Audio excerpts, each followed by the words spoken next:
Hello and welcome back to my channel. In today's video, I will show you how to use your Spotify Daylist and overview. So let's get started.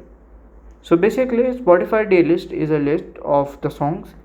It is made by the AI of the Spotify to feel you good. So here I will just go and search for the Spotify at here.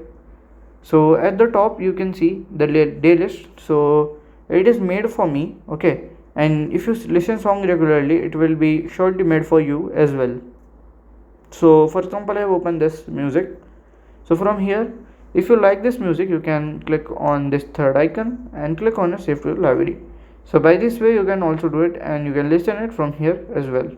So if you have any question, you can let me know in my comment section, and if you find this video helpful, make sure you like, subscribe and share the video. Thank you for watching.